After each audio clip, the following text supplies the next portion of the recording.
Hello, sixth grade. Hope everyone is well. This is going to be our first set of notes that you guys are going to use. This is just me reading from the book. I'm just showing you some notes, and then we're going to get into some PowerPoints later on. This is just an overview of the solar system and stars and planets and things like that. We're going to get into much more detail as the weeks go by. So I'm going to skate over a lot of these things, not talk at you for too long. So without further ado, number one, on your notes, you should have your notes out as well as you're reading through this with me. So just to check your notes. So number one, you may be able to see up to 2,000 to 3,000 stars using just your eyes. That's a pretty hefty amount. It's kind of hard to see some stars from where we are though due to pollution and light pollution. But if you go out in the countryside, you can see a lot of stars. Number two, sorry, I do not have any music, but your key concept is written right here. On a clear night, you may see stars, the moon, planets, meteors, and comets. So, number three, down here at the moon. The moon is Earth's only natural satellite, and a satellite is for number four, is a body that orbits another planet. Number five, speaking of that, a planet is an object that orbits the sun, is large enough to have become rounded by its own gravity, and has cleared the area of its orbit. So, it's orbiting the sun, large enough to become rounded by its own gravity, and has cleared the area of its orbit. All right, so there are 8 planets. Sorry, Pluto. There are 8 planets, and I'm sure most of you guys remember most of them already. Mercury, Venus, Earth, Mars, Jupiter, Saturn, Uranus, and Neptune. However, there are 5 that are visible from Earth without a telescope: Mercury, Venus, Mars, Jupiter, and Saturn. That depends on the season, the time of day, where you are positioning wise in the Earth. And those different factors will affect the planets. We will get into the planets in much more greater detail later. So number 8, the meteor or comet. A sudden bright streak through the sky is usually a meteor. It is produced when a small object burns up entering Earth's atmosphere. And we talked about that a little bit when we talked about the layers of Earth's atmosphere. And then the stars, number 9, or excuse me, I've jumped ahead. Number 9, what object is harder to see compared to a meteor? That would be a comet, because a comet is a cold mixture of dust and ice that gives up a long trail of light as it approaches the sun.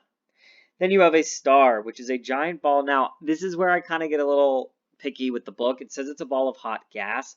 However, most scientists agree that it is actually that fourth state of matter. It's a ball of plasma. But it is, we do agree that it's mainly composed of hydrogen and helium. As seen from Earth, though, those positions of the stars relative to each other do not seem to change. So number 11 says, to summarize, what objects might you be able to see without a telescope? That'd be stars, the moon, planets, meteors, and comets. Moving on to the next page. Our next page is going to give us our next key concept.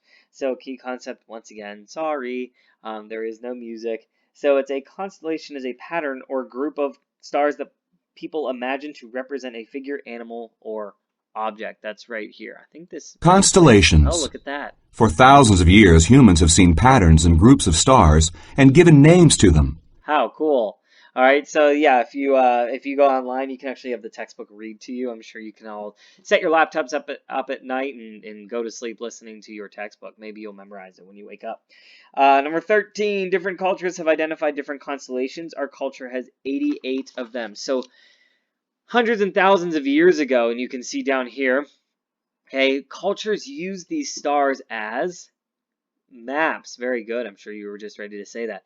So they use stars, especially sailors out in the ocean. They would look up at the sky and they have no way of telling what east, west, north, south directions or anything like that.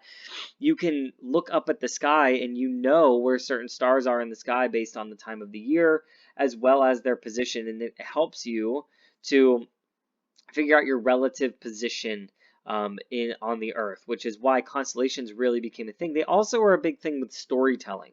So people would make up stories about these stars and how they got in the sky, and they would tell stories to pass the time, much like us needing stuff to pass the time in the great year of 2020. All right, so number 14, oh, it does say answer the apply it questions. Sorry.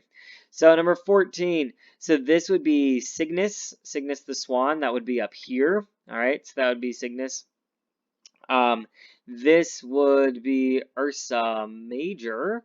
which isn't up in this one. That's the only problem with this book is that it's got to be, yeah. So there's your Ursa Major right here. That's the Big Dipper. You can see that little handle of the Big Dipper right here in the tail of the bear. Then you have Scorpio, which would be on this side, Scorpius, which is right here. And then you finally have Libra. I believe that's Libra. Is that Libra? Yes. Nope, excuse me, that's not Libra. Yell it out for me. Oh, there she is. Cassiopeia. So sorry. So Cassiopeia is up here at the top. Sorry, I need to memorize all of my constellations. Sorry about that. So that was Cassiopeia down here. And you can skip number 2. You don't have to worry about making up one. So 15. The Big Dipper itself is actually not a constellation. So that would be under finding constellations. The Big Dipper is not a constellation. Instead, it makes up Ursa Major or the Great Bear. 16. Polaris is commonly called the North Star. If you were to stand in the North Pole, it would be directly above you. So on number 17 just says, just to make sure you're reading, what pages can you find more star charts for the seasons? That'd be page 164 and 165. All right, moving on to how do objects appear to move in the night sky. I'm probably going to add a little bit of a drawing portion of this, a video of myself drawing some of this out because it can be a little confusing just by listening to it. But number 3, the key concept is the apparent motion of objects in the sky depends on the motions of Earth. So in which direction do stars appear to move? That would be east to west. That's because the Earth turns from west to east. And again, I will show you that in other videos. So 19 and 20, circle that, and 21. How does this relate to you traveling in a car? So think about when you're traveling in a car, whenever you get to go out and travel in a car.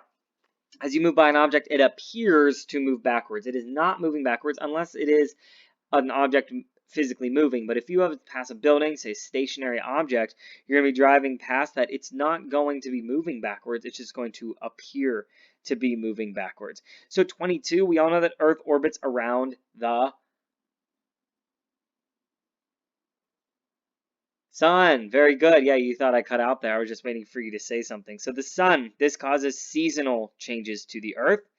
23, what also appears to move against the background of stars? That would be planets. All right, and 24, because the planets all orbit the sun in about the same plane, they appear to move through a narrow band in the sky. This band is called the zodiac. It includes constellations such as Taurus, Leo, and Virgo.